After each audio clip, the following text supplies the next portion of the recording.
Hello students. तो parallel reactions तो हम लोग कर चुके हैं लास्ट लेक्चर में। क्या होती है डेरिवेशन, क्या होते हैं कंसंट्रेशन, कैसे निकालते हैं, रेशियो क्या होता है कंसंट्रेशन का, ये सारी बातें मैं करा चुका हूँ। अब आते हैं उनकी एप्लीकेशंस पर, उस पर बेस्ड जो क्वेश्चंस होते हैं वो कैसे सॉल्व किए जाते हैं। ठीक है, पैरेलल रिएक्शंस के क्वेश्चंस कैसे सॉल्व होंगे वो हम लोग देख लेते हैं, ध्यान से देखेंगे, बड़े अच्छे अच्छे सवाल मैं कराऊंगा। ठीक है, पहला क्वेश्चन है A dissociates by infinite parallel changes as shown. कोई रिएक्टेंट है ए, वो इन्फिनाइट रिएक्शंस हो रही हैं उसकी, मतलब इन्फिनाइट पैरेलल रिएक्शंस हो रही है, मतलब ए से बी बन रहा है, सी बन रहा है, डी बन रहा है, ई बन रहा है, और ऐसे तरीके से इन्फिनाइट रिएक्शंस वो बना रहा है, करा रहा है। ठीक है, ठीक है बेटा, ओके। और पहली जो रिएक्शन गिवन है, सबका कोफिशिएंट तो 1 ही गिवन है, रेट कांस्टेंट गिवन है, पहली रिएक्शन का के है, दूसरी रिएक्शन का रेट कांस्टेंट है के ए, तीसरी रिएक्शन का रेट कांस्टेंट है के ए स्क्वायर, चौथी रिएक्शन का रेट कांस्टेंट है के ए क्यूब एंड सो ऑन, के ए के स्क्वायर, के ए क्यूब, के ए 4, के ए 5 एंड सो ऑन। ठीक है, जहां पर के क्या है 1/10 मिनट इनवर्स, और ए की वैल्यू क्या है 1/5, ए की वैल्यू है 1/5। और मिनट इनवर्स को देख के ही पता लगता है कि बेटा सारी रिएक्शंस कौन से ऑर्डर की हैं, फर्स्ट ऑर्डर की हैं। इसको देख के ही पता लग रहा है रिएक्शंस का ऑर्डर जो है वो क्या है, सबका फर्स्ट ऑर्डर है। के का जो इसका जो ऑर्डर होगा that is first order. Clear है बेटा, रिएक्शंस का ऑर्डर फर्स्ट ऑर्डर होगा, समझ गए? ठीक है, okay. K is equal to 1/10 minute inverse first order. ठीक, और ए की वैल्यू भी गिवन है, क्योंकि पहली रिएक्शन का रेट कांस्टेंट है के, दूसरी रिएक्शन का रेट कांस्टेंट है के, अगली का है के स्क्वायर, अगले का है के ए क्यूब एंड सो ऑन। और ये जो स्मॉल ए दे रखा है वो 1/5 की वैल्यू दे रखी है, और स्टार्टिंग में जो ए की कंसेंट्रेशन दे रखी है वो 2 मोलर दे रखी है। तो ये सारा डाटा गिवन है, पूछा क्या है, calculate concentration of A, calculate concentration of A after 8 minutes. A की ये जो एक रिएक्टेंट गिवन है, इस ए की कंसेंट्रेशन पूछिए 8 मिनट के बाद क्या होगी, 8 मिनट के बाद ए की कंसेंट्रेशन कितनी होगी। तो ये तो बहुत इजी सवाल दे दिया है मैंने स्टार्टिंग में, क्योंकि थोड़ा देख लेते क्या होगा, ए की कंसेंट्रेशन 8 मिनट के बाद क्या होगी। अच्छा, अब ये बताओ, सॉल्यूशन से पहले ये बताओ, ए यहां भी घट रहा है, यहां भी घट रहा है, यहां भी घट रहा है, ये जो के है क्या कहीं पे गिवन है, ये जो के ए, ये जो रेट कांस्टेंट गिवन है वो डिसअपीयरेंस के रेट कांस्टेंट है, या अपीयरेंस के रेट कांस्टेंट है, या रिएक्शन के रेट कांस्टेंट है? नहीं दे रखे ना, देने की जरूरत भी नहीं है ना बेटा। क्यों नहीं है? क्योंकि सबका जो कोफिशिएंट है वो कितना है, हर किसी का जो कोफिशिएंट है वो कितना है बेटा, 1 ही तो है। तो चाहे रिएक्शन का रेट कांस्टेंट बोल लो, चाहे किसी के घटने का रेट कांस्टेंट बोल लो, चाहे किसी के बनने का रेट कांस्टेंट बोल लो, वो तो क्या आएगा बेटा, वो तो क्या आएगा बेटा, सेम ही आएगा। ठीक है, तो कोई जरूरत ही नहीं है, देने की जरूरत ही नहीं थी। ठीक है, आते हैं सवाल पर। अब ये बताओ बेटा, ए के घटने का रेट कांस्टेंट कितना होगा? ए के घटने का जो रेट कांस्टेंट होगा वो क्या होगा, यहां भी घट रहा है, यहां भी घट रहा है, यहां भी घट रहा है, यहां भी घट रहा है, तो ओवरऑल रेट कांस्टेंट के ए के घटने का होगा के प्लस के ए स्क्वायर प्लस के ए क्यूब, यही तो होगा। तो overall rate constant of disappearance of A is equal to क्या हो जाएगा बेटा, के प्लस के ए स्क्वायर प्लस के ए क्यूब अप टू इंफिनिटी। ए के घटने का रेट कांस्टेंट, पहली रिएक्शन में के था, दूसरी में के ए था, तीसरी में ये था, चौथी में ये था एंड सो ऑन, तो सबको ऐड कर दिया अप टू इंफिनिटी। अब ध्यान से देखो, ये जो है वो एक जीपी ही तो बन रही है, पहला टर्म है के, दूसरा टर्म है के ए, तीसरा टर्म है के स्क्वायर, चौथा टर्म है के ए क्यूब, तो ये क्या बन रही है, जीपी, वो भी इन्फिनाइट जीपी। और इन्फिनाइट जीपी का सम तुमने पढ़ा ही होगा मैथ्स में, इन्फिनाइट जीपी का सम क्या होता है, फर्स्ट टर्म अपॉन, फॉर्मूला जो होता है वो होता है A upon 1 minus R, first term upon 1 minus common ratio. ठीक है, तो यहाँ का फर्स्ट टर्म कितना है बेटा, अपना जो फर्स्ट टर्म है वो है के, तो सम ऑफ जीपी फर्स्ट टर्म है अपना के अपॉन 1 माइनस कॉमन रेशियो, अपना कॉमन रेशियो कितना है इनका, इसका कॉमन रेशियो जो है वो क्या है, ए है, तो 1 माइनस ए। तो के की वैल्यू कितनी दे रखी है बेटा, क्वेश्चन में गिवन है, के की वैल्यू है 1/10 रख दी मैंने, 1/10 अपॉन 1 माइनस ए कितना देना है 1/5, तो 1/10 अपॉन 1 माइनस 1/5 कितना आ जाएगा बेटा, 1/8 आ जाएगा। कितना आ जाएगा बेटा, 1/8, 1/8 आ जाएगा। ठीक है, तो रेट, नेट रेट कांस्टेंट है 1/8, ए के घटने का रेट कांस्टेंट आ गया। अब क्या निकालना है तुम्हें बेटा, ये निकाला क्यों तुमने के नेट, क्योंकि तुम्हें ए की कंसेंट्रेशन चाहिए टी टाइम पर, और ए की कंसेंट्रेशन टी टाइम पर for first order reaction, A T is equal to A naught into E की power minus K T, A T is equal to A naught into E की power minus K T, where K is rate constant of disappearance of A, तो A के घटने का rate constant चाहिए था तुम्हें, तो वो निकल गया है। तो ओवरऑल ए के घटने का रेट कांस्टेंट जो होगा वो होगा 1/8। तो फॉर्मूला क्या हो जाएगा, ई टी बराबर ए नॉट ई की पावर माइनस के टी, के क्या ओवरऑल रेट कांस्टेंट के नेट, तो ए नॉट कितना देखा है 2, ई की पावर माइनस के नेट कितना है 1/8 इंटू टी, कितने टाइम के बाद पूछा है 8 मिनट के बाद, तो 1/8 इंटू 8, तो 2 इंटू ई की पावर -1 आ जाएगा, 2/e। कंसंट्रेशन जो आ जाएगी वो ए की कितनी आ जाएगी 2/e आ जाएगी। समझ गए, क्योंकि हमारे पास जो ए के घटने ए की कंसंट्रेशन का फॉर्मूला होता है वो होता है A T equal to A naught E की पावर माइनस के टी, और वो के क्या है ए के घटने का ओवरऑल रेट कांस्टेंट। तो सबको ऐड कर देना, ध्यान रखना, सबको क्या कर देना बेटा, ऐड कर देना।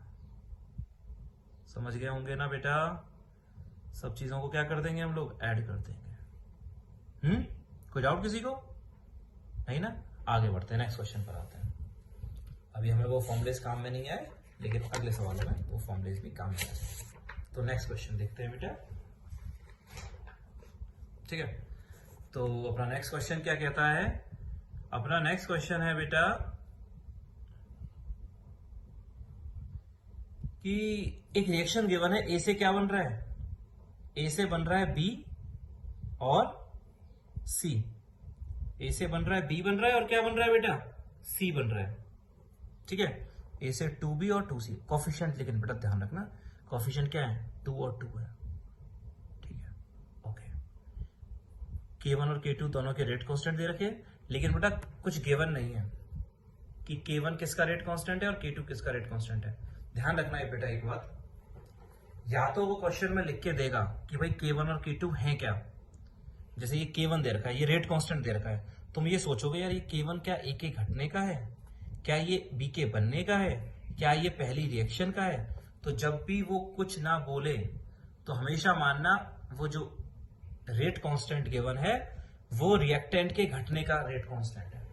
जब भी कुछ गिवन ना हो कि ये रेट कांस्टेंट किसका है, ये डिसअपीयरेंस ऑफ रिएक्टेंट का है, अपीयरेंस ऑफ प्रोडक्ट का है, या रिएक्शन का रेट कांस्टेंट है, अगर वो ना दे तो हमेशा ध्यान रखना वो क्या माना करो, उसको rate constant of disappearance of reactant ही माना करो। क्योंकि हमने जो 0 ऑर्डर, फर्स्ट ऑर्डर और सेकेंड ऑर्डर या nth ऑर्डर के लिए रेट जो फॉर्मुलेस ड्राइव किए हैं उनमें जहां भी k आया है वो k क्या है आया था, वो उन सब में जो k आया था वो क्या था, वो उन सब में वो k rate constant of disappearance of reactant ही था। तो हमें वही एज्यूम करके चलना होगा, ठीक है, वही एज्यूम करके चलते हैं, ठीक है बेटा। चलो आते हैं बेटा, ए से बन रहा है बी, ए से 2b बन रहा है और ए से 2c बन रहा है, K1 और K2 का रेशियो दे रखा है हाफ, ठीक है, K1 और K2 का। Initially only 2 moles of A R present, starting में जो ए है उसके सिर्फ 2 मोल प्रेजेंट है, स्टार्टिंग में जो ए है उसके 2 मोल ही प्रेजेंट है। Then calculate total number of moles of A B C at the end of 50% reaction. मेरे को बताना है ए के मोल्स, बी के मोल्स और सी के मोल्स जब रिएक्शन 50% खत्म हो गई है, टोटल बताना है, ठीक है। हम टोटल भी निकाल लेंगे और हम तो इंडिविजुअल भी निकाल लेंगे, हम इंडिविजुअल निकालेंगे टोटल कर ही लेंगे, क्योंकि हमें दूसरे पार्ट में किसके मोल भी पूछे हैं, बी के भी पूछे हैं। कब, जब 50% रिएक्शन खत्म हो रही है, मैंने लिखा नहीं है, लेकिन हमें दूसरे पार्ट में number of moles of B भी पूछे हैं at the end of 50% reaction, ठीक है। चलो हाँ जी, तो हमें करना क्या है, अब देखो वो फॉर्मुले जो मैंने लिखाए हैं वो अब काम आने वाले हैं, ठीक है। उनमें से एक इंपॉर्टेंट फॉर्मूला जो था वो बहुत याद रखना है कि कंसंट्रेशन ऑफ प्रोडक्ट का रेशियो उनके बनने के रेट कांस्टेंट के रेशियो के बराबर होता है, वो बहुत काम आता है, ठीक है। अब इस सवाल को करते हैं, कैसे करेंगे। हाँ जी बेटा, तो रिएक्शन दे रखी है बेटा, क्या बन रहा है, ए से क्या बन रहा है, ए से 2b बन रहा है और 2c बन रहा है, ठीक है। ए से 2b बन रहा है और 2c बन रहा है, ठीक है। स्टार्टिंग में कितने मोल दे रखे हैं बेटा इसके, 2 मोल। स्टार्टिंग में ए के मोल दे रखे हैं 2 मोल। अब देखो तुम जब ध्यान से देखोगे ना, मेरे जो हर सवाल का करने का तरीका होता है, क्योंकि मैं इस तरीके को ही अपनाता हूं जिसमें कंफ्यूजन नहीं रहता है, मैं हमेशा ऐसे ही करूंगा, क्योंकि बेटा दिक्कत होती है, कंफ्यूजन हो जाता है कभी कभी ना, तो मैं एक ही तरीका अपनाता हूं हमेशा। तो स्टार्टिंग में जो मोल दे रखे हैं ए के वो कितने, 2 मोल दे रखे हैं। अब टी टी टाइम पर जो ए के मोल्स हो जाएंगे, मेरे को पता है कौन सा टाइम पता ना, जब 50% रिएक्शन खत्म हो जाए। मैं तो कुछ नहीं लिख रहा, मैं तो अभी इसके कितने मोल्स लिख दे रहा हूं, 2 - x लिख दे रहा हूं। कितने लिख दे रहा हूं, 2 - x। और 2 - x भी नहीं लिख रहा बेटा, मैं लिख रहा हूं 2 - x - y। इसे भी काटो। टी टाइम पर जो मैं इसके मोल लिख रहा हूं वो लिखता हूं 2 - x - y। मैं हमेशा ऐसे ही करता हूं। स्टार्टिंग में दे रखे थे 2 मोल और टी टाइम पर लिख दिया मैंने 2 - x - y। ये 2 क्यों किया रहे, मैंने मान लिया कि x यहां गए, y यहां गए, क्योंकि बेटा जो a होगा वो a यहां भी घटेगा, a यहां से भी घटेगा, a यहां से भी घटेगा। मान लिया पहली रिएक्शन में a के मोल कितने कम हुए, x मोल कम हुए, और दूसरी रिएक्शन में a के कितने मोल कम हुए, y मोल कम हुए। ठीक है, पहली रिएक्शन में x moles of A are participating and in the second reaction y moles of A are participating। ठीक है, मैं ये हमेशा करता हूं। ठीक है, मैं A की कोफिशिएंट मैं दो ले लेता हूं, x ले लेता हूं, y ले लेता हूं। ठीक है, तो in first reaction x moles of A are participating। तो अगर पहली रिएक्शन में x मोल घट रहे हैं, अगर A का 1 मोल घटता है तो B के कितने मोल बनते हैं, 2 मोल बनते हैं। यहां पर A के कितने मोल्स घट रहे हैं पहली रिएक्शन में, x मोल, तो इसके कितने मोल बन जाएंगे बेटा, 2x मोल बन जाएंगे। कितने बन जाएंगे बेटा, 2x मोल बन जाएंगे। हाँ या ना, हाँ। इसका 1 मोल घटता है तो इसके 2 मोल बनते हैं। इसका घट रहा है x मोल, पहली रिएक्शन में x ही तो घट रहा है, तो यहां बन जाएगा 2x। अब दूसरी रिएक्शन की बात करें, दूसरी रिएक्शन में a के कितने मोल्स घट रहे हैं, y घटेंगे तो c के कितने बनेंगे, 2y। कितने बन जाएंगे, 2y। मैं हमेशा ऐसे ही करूंगा। मैं अभी आने वाले लेक्चर्स में या इसी लेक्चर में मैं जो भी क्वेश्चंस करूंगा वो इसी तरीके से करूंगा। मैं दोनों रिएक्शंस के लिए, एक रिएक्शन के लिए x घटा दिया करूंगा और दूसरी रिएक्शन के लिए y घटा दिया करूंगा। तो इसमें पहली रिएक्शन में अगर x घटा तो 2x बना, दूसरी रिएक्शन में y घटा तो 2y बन गया। ठीक है, तो 2 - x - y। तो तुम ध्यान रखना, इसी तरीके को अपनाओगे तो किसी भी सवाल में गलती नहीं होगी। तो मैं इसको करने के x और y 2 कोफिशिएंट ना मान के एक कोफिशिएंट मानोगे तो भी सवाल हो जाएगा ये वाला। ये इसलिए हो जाएगा क्योंकि ये डाटा ईजी है इसका, है ना। कोफिशिएंट बहुत ईजी तरीके से दे रखे थे तो आसानी से हो भी जाएगा। जो क्वेश्चन पूछा है वो आसान पूछा है, लेकिन अभी मैं टिपिकल क्वेश्चन कराऊंगा, वहां तुम एक कोफिशिएंट से करोगे ना तो कंफ्यूज बहुत हो जाओगे, इसलिए मत करना। तो 2 - x - y, 2x और 2y। अब बनानी पड़ेंगे हमें इक्वेशंस। कैसे, तुम्हें कब पूछें a और b और c के मोल्स कितने, कब पूछें, जब 50% रिएक्शन खत्म हो जाए। 50% रिएक्शन खत्म हो जाने का मतलब क्या है कि a जो है वो जितना पहले था उसका आधा रह जाए। ए 50% रिएक्शन का होने का मतलब है कि रिएक्टेंट पहले जितना था उसका आधा हो जाए। 50% रिएक्शन होने का मतलब है ए जितना पहले था उससे आधा हो जाए। तो ए पहले कितना था बेटा, 2 मोल, और अब कितना हो जाए, आधा हो जाए। मतलब ये जो 2 - x - y है वो किसके इक्वल आ जाएगा बेटा, 1 के इक्वल आ जाएगा। मतलब x + y किसके इक्वल हो जाएगा बेटा, 1 के इक्वल आ जाएगा। इक्वेशन नंबर 1, क्वेश्चन नंबर 1 समझ गया ना। क्यों, क्योंकि मेरे को किस टाइम की बात कर रहा है, जब A 50% खत्म हो जाए, रिएक्शन 50% खत्म हो जाए। तो 50% खत्म हो जाएगा तो रिएक्टेंट 2 मोल का 1 मोल ही रह जाएगा। तो 2 - x - y को मैंने 1 कर दिया, x + y बना गया। ठीक है, दूसरी इक्वेशन, क्योंकि बेटा 2 वेरिएबल है तो 2 इक्वेशन तो बनानी पड़ेगी। दूसरी इक्वेशन आएगी इस रेशियो की हेल्प से।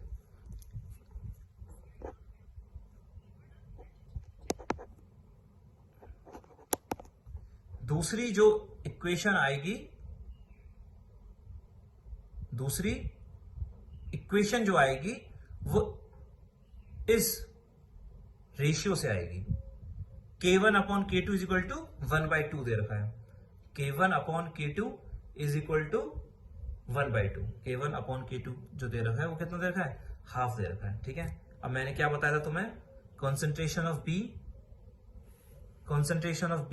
Upon concentration of C।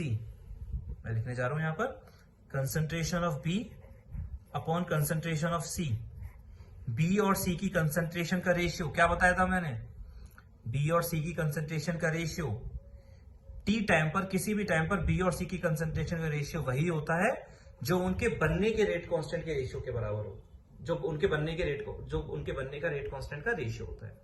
B की कंसंट्रेशन और C की कंसंट्रेशन का रेशियो उनके बनने के रेट कांस्टेंट के रेशियो के बराबर। B के बनने का रेट कांस्टेंट कितना होगा बेटा, ये K1 दे रखा था यहां पर और यहां दे रखा था K2। ठीक है ना, ये K1 और K2 मैंने क्या माने थे बेटा, मैंने माने थे these are the rate constant of disappearance of A. यहां पर K1 और K2 मैंने माने हैं rate constant of disappearance of A, है ना, क्योंकि कुछ गिवन ना हो तो we have to assume the rate constant as the rate constant of disappearance of A. But when we calculate the ratio of the concentration of B and C at time t, we have to find out the ratio of rate constant of appearance of B and C. तो B के बनने का rate constant obviously बेटा 2k1 हो जाएगा. होगा या नहीं होगा? अगर A के घटने का रेट कांस्टेंट k1 है तो B के बनने का रेट कांस्टेंट कितना होगा? 2k1 होगा, क्योंकि A अगर 1 मोल घटेगा तो B 2 मोल बनेगा. तो A के घटने का जितना रेट कांस्टेंट होगा B के बनने का रेट कांस्टेंट उससे डबल होगा, 2k1 आ गया, अपॉन सी के बनने का रेट कांस्टेंट 2k2 हो जाएगा. ठीक है, यहां से नहीं समझ पा रहे हो तो वो लिख लोगे ना तुम, वो इक्वेशन के are is equal to K A upon coefficient is equal to K B upon coefficient is equal to K C upon coefficient. ठीक है, तो पहली रिएक्शन में के ए कितना है?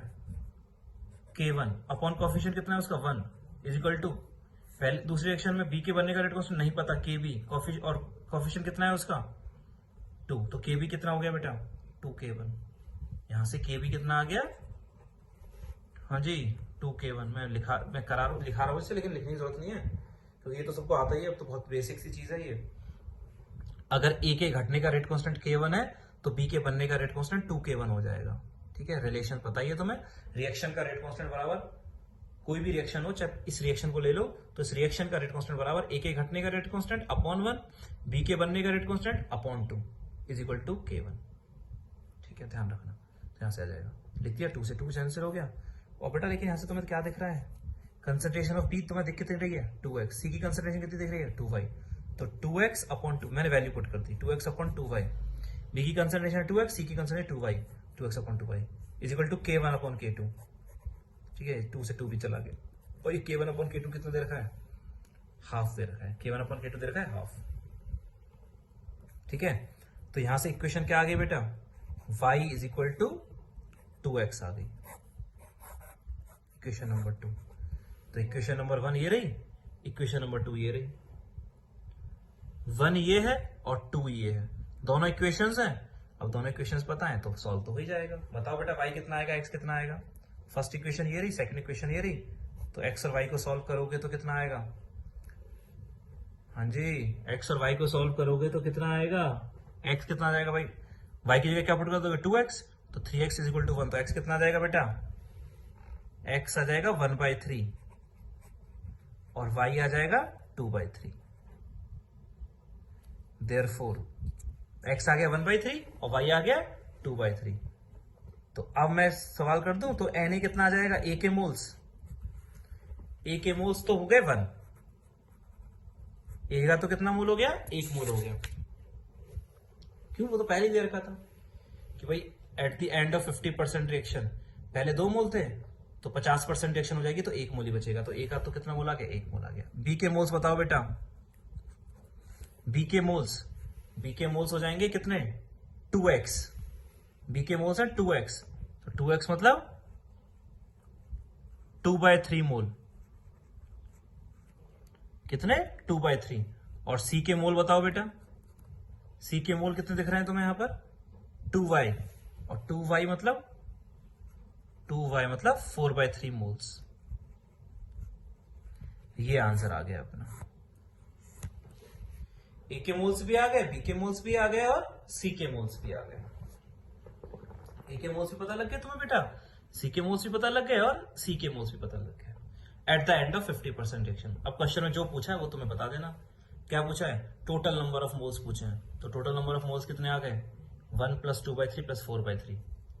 1 + 2/3 + 4/3 दैट इज 3 मोल्स. और B के मोल्स कितने रहेंगे? सेकंड पार्ट में जो पूछा है वो दे रखे 2/3. तो कोई डाउट है क्या किसी को? बस दो वेरिएबल माने तो 2 इक्वेशन बनानी पड़ी और सॉल्व कर दिया, आंसर आ जाएगा. क्या आसान था? स्टार्टिंग में जो मोल दे रखे थे, मैं तरीका यही अपनाऊंगा हर सवाल में. स्टार्टिंग में जो मोल दे रखे हैं वो 2 दे रखे हैं. टी टाइम पर कितने मान लिया पहली रिएक्शन में x घटा, दूसरी रिएक्शन में y घटा. तो x घटा पहली रिएक्शन में, y घटा दूसरी रिएक्शन में. तो x घटेगा तो 2x बनेगा, y घटेगा तो ये 2y बनेगा. उस तरीके से मैंने सॉल्व कर लिया, इक्वेशंस बना ली. और ध्यान रखा एक इक्वेशन और कहां से बनाई? B और C की कंसंट्रेशन का रेशियो उनके बनने के रेट कांस्टेंट के रेशियो के बराबर होगा. तो B के बनने का रेट कांस्टेंट है K1 नहीं है, वो कितना है 2K1। अगर यहीं पर क्या होता, यहाँ कोफिशिएंट 3 होता तो B के बनने का रेट कांस्टेंट हो जाता 2K1 और C के बनने का रेट कांस्टेंट हो जाता 3K2, लेकिन यहाँ तो 2 है, तो कैंसिल हो जाना है वो। तो B के बनने का रेट कांस्टेंट 2K1, C के बनने का रेट कांस्टेंट 2K2, क्योंकि ये K1 और K2 क्या गिवन थे, rate constant of disappearance of A. Clear है? और क्वेश्चंस करेंगे वो नेक्स्ट लेक्चर में करते हैं। Thank you.